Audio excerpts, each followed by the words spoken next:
નમસ્કાર, હું છું સિતાબ કાદરી। આજે એક એવી ઘટના આપને બતાવવા જઈ રહ્યો છું અને એનો ખાસ એક રિપોર્ટ બનાવ્યો છે કે બનાસકાંઠાના જાસોરમાં આવેલ અરવલ્લી ગિરિમાળા કે જે સમગ્ર વિશ્વના અંદર સૌથી મોટી ગિરિમાળા છે અને આજે એ ગિરિમાળા પર બહુ મોટો ખતરો તોળાઈ રહ્યો છે। જળ જમીન અને પાણી એ આપણા માટે કુદરતે આપેલી અનમોલ ભેટ છે અને આજે આ અનમોલ ભેટને સુપ્રીમ કોર્ટના એક આદેશ કે જે 100 મીટર અંદરના હોય તે પર્વતમાળા ન ગણી અને તેને તોડવા માટે આના આદેશ કર્યા છે।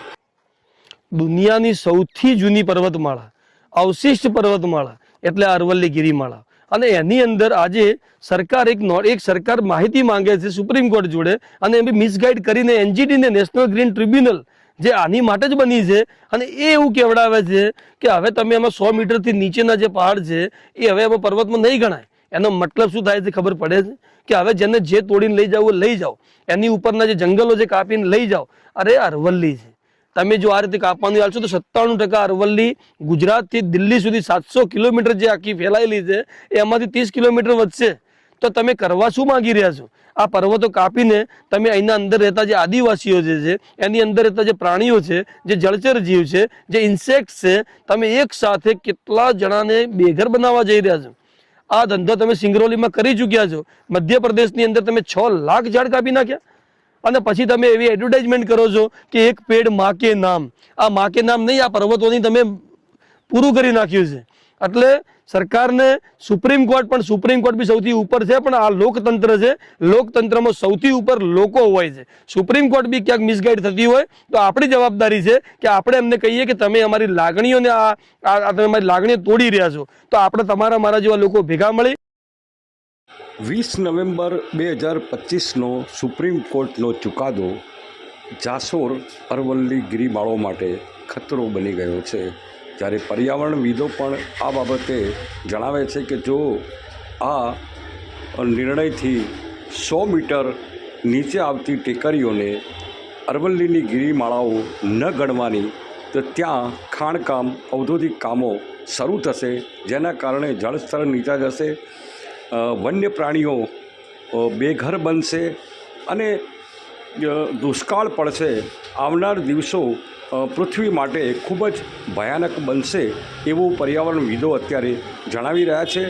અને આગામી સમયના અંદર અત્યારે જે થારનું રણ છે, જેને રોકીને અત્યારે અરવલ્લી ગિરિમાળા બેઠી છે, અને જો આ રીતના કામો થશે તો થારનું જંગલ જે રણ છે એ તમામ રણ અરવલ્લી તરફ ધસી આવશે અને આવનારા દિવસો ખરેખર ખૂબ જ ઉત્તર ગુજરાત માટે ખરાબ થવાના છે તેવા દ્રશ્યો અત્યારે દેખાય છે। દિવસોમાં દુષ્કાળ વધુ ગંભીર બનશે, સ્થાનિક લોકો પણ વધુ ચિંતિત છે। સોશિયલ મીડિયા પર અરવલ્લી બચાવો 20 નવેમ્બર 2025ના રોજ માનનીય સુપ્રીમ કોર્ટે પર્યાવરણ મંત્રાલયની સમિતિના સજેશન ઉપર જે અરવલ્લીની પર્વતમાળા જે 100 મીટરથી નીચેની જે છે એને પર્વતમાળામાં ન ગણવાની જે વ્યાખ્યાન્વિત કરવામાં આવી છે એને લઈ અને પર્યાવરણવિદો ખૂબ જ ચિંતિત છે। અને આ જે 692 કિલોમીટર સુધી ગુજરાત, રાજસ્થાન અને હરિયાણા સુધી ફેલાયેલી પર્વતમાળામાં જો 100 મીટરના નીચેની જે પર્વતમાળા ગણવામાં નહીં આવે તો એનું આડેધડ ખનન થશે અને ખનનના કારણે જે એ પ્રિમિસાઇસમાં રહેતા લોકો જે છે એમાં માલધારી હોય, ખેડૂતો હોય, આદિવાસીઓ હોય, એ તમામને બહુ મોટા પ્રમાણમાં નુકસાન થશે।